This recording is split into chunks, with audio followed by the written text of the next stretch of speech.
Hello, welcome back to the channel.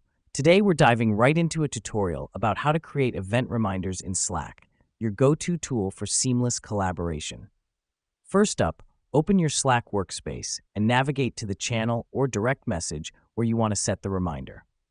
This is important because Slack allows you to set reminders in any conversation, be it a channel or a direct message. Now that we've done that, type /remind in the message input box. This command is a magic key to tell Slack you want to set a reminder.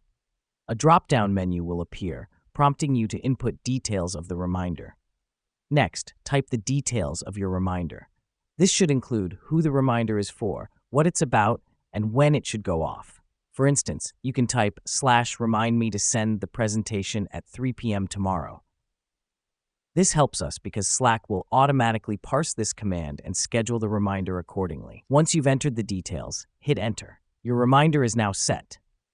The reason we do this is to ensure that Slack saves the reminder and schedules it as per your command.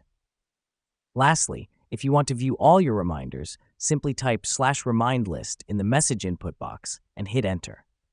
Here's what's happening behind the scenes. Slack is fetching all your active reminders and providing them in a neat list.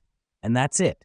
You've successfully created an event reminder in Slack. This feature can be a true lifesaver when balancing numerous tasks and deadlines, ensuring nothing slips through the cracks. Thank you for joining us today, and remember, keep using Slack to streamline your collaboration and stay organized. It's a game changer. Until next time.